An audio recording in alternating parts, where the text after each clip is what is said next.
Assalamualaikum warahmatullahi wabarakatuh. Perkenalkan, nama saya Abdullah Latiansyah, NPM 191000181, kelas D, mata kuliah Hukum Perusahaan, dosen Ibu Tuti Rastuti SHMH. Di sini saya akan menjelaskan mengenai perseroan terbatas dalam ketentuan Omnibus Law.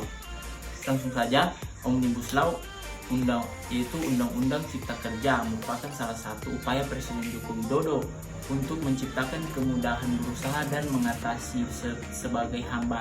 berbagai hambatan investasi dari sektor regulasi. Nah, proses izin usaha yang berbelit-belit serta regulasi yang saling tumpang tindih selalu menjadi kendala bagi pelaku usaha dalam setiap memulai usahanya. Oleh karena itu, untuk mendorong investasi dan meningkatkan pertumbuhan ekonomi, diperlukan terobosan hukum melalui Omnibus Law ini atau Undang-Undang Cipta Kerja. Selanjutnya, untuk mempermudah pelaku usaha dalam melakukan investasi, Undang-Undang Cipta Kerja mengubah, menghapus, dan menetapkan pengaturan baru dalam beberapa undang-undang. Salah satu fokus pembahasan yang diatur di dalam Undang-Undang Cipta Kerja atau UU Ciptaker adalah penyederhanaan pendirian perseroan terbatas atau PT yang sebelumnya diatur dalam Undang-Undang Nomor 40 Tahun 2007 tentang perseroan terbatas. Lalu, maka dari itu, pelaku usaha yang ingin mendirikan PT atau perseroan terbatas di bawah tahun 2019 harus melakukan penyesuaian dengan mengikuti peraturan yang tercantum di dalam Undang-Undang Cipta Kerja dan Undang-Undang PT agar mendapat nomor induk berusaha atau NIB melalui online single submission. Berikut ini akan diuraikan beberapa peraturan baru dalam mendirikan PT sesuai Undang-Undang Cipta Kerja. Berikut ada beberapa dalam mendirikan PT. Pertama, modal perseroan.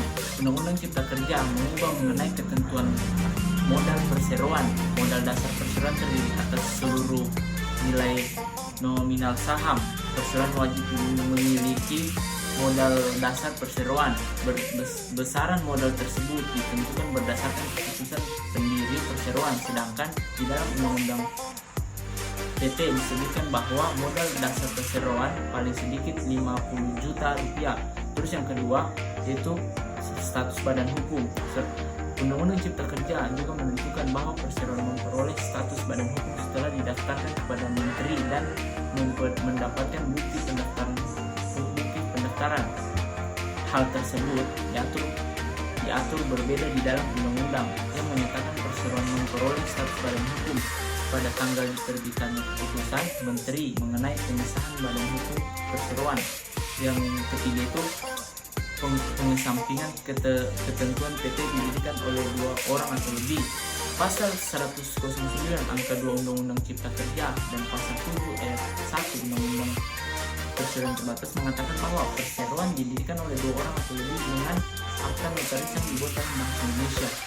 Undang-undang mengatur bahwa ketentuan pendirian PT harus 2 orang atau lebih tidak berlaku bagi persero yang seluruh sahamnya dimiliki oleh negara atau perseroan yang mengelola bursa efek, lembaga clearing dan penjaminan lembaga penyimpanan dan penyelesaian dan lembaga lain sesuai dengan undang-undang tentang pasar modal. Melalui Undang-Undang Cipta Kerja, ketentuan tersebut ditambah dengan badan usaha milik daerah atau BUMD, badan usaha milik desa atau BUMDes, dan perseroan yang memenuhi kriteria untuk usaha mikro dan kecil.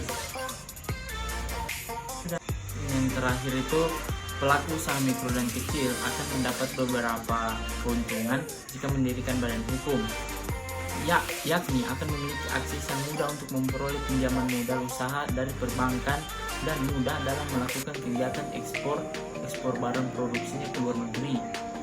Pemegang saham perseroan untuk usaha mikro dan kecil juga tidak bertanggung jawab secara pribadi atas perikatan yang dibuat atas nama perseroan dan tidak bertanggung jawab atas kerugian perseroan yang melebihi saham yang dimiliki.